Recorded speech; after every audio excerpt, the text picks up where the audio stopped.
À 10 minutes de Vannes, Elvin est une commune de 6000 habitants. C'est l'entrée nord-est de Vannes Agglomération et c'est également l'entrée du PNR, du Parc Naturel Régional.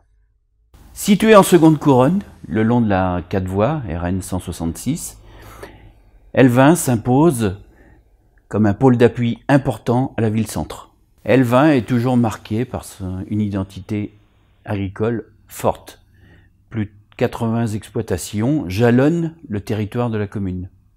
Un tiers de la superficie de la commune, soit plus de 2000 hectares, est boisé. Au domaine économique, plus de 50 commerces et professionnels des services sont installés au centre-ville. 2 zones, l'une artisanale, le Lambou, l'autre communautaire, le Goélis, sont les poumons économiques de notre cité. Avec plus de 70 associations, la vie associative est riche et source de dynamisme pour la commune.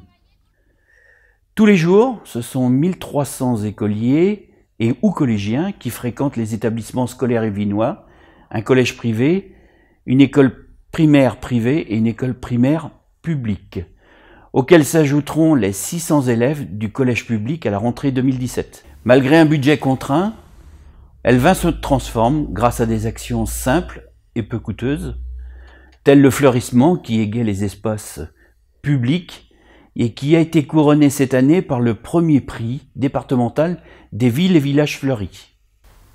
Je peux aussi citer au domaine numérique l'obtention du label Catarobase pour toutes les actions mises en place. Autre exemple ayant attiré cet été de nombreux touristes, ce sont les estivales, dont le programme, les visites, les expositions, les randonnées, les concerts, les rencontres, a été très riche.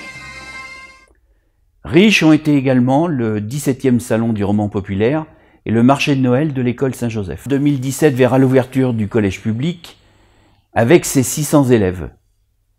Jouxtant cet équipement, une salle multisport et un plateau sportif seront également livrés pour la prochaine rentrée scolaire. Dans la continuité de la voie issue du giratoire de la Grande Lande, la voirie sera élargie, aménagée et sécurisée. La rue des Écoles le sera tout autant.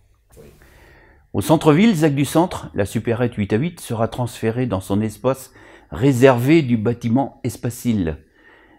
Ainsi, la rue de la Paix pourra être ouverte jusqu'à la rue de Kerana.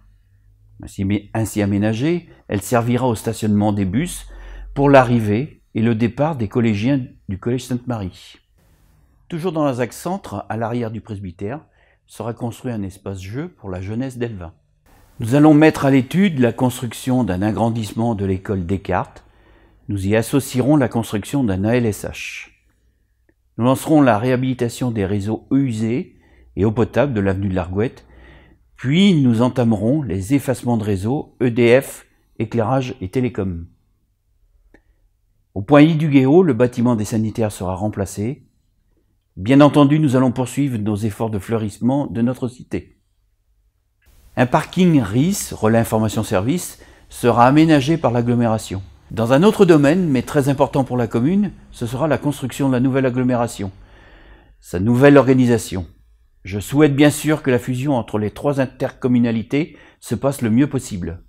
Pour conclure, sûr de ses attraits naturels, éducatifs, culturels, économiques, Elvin vous accueillera avec plaisir. Venez découvrir notre belle commune. Selon l'adage, il est dit « à Elvin on y vient, on s'y sent bien, on y revient ».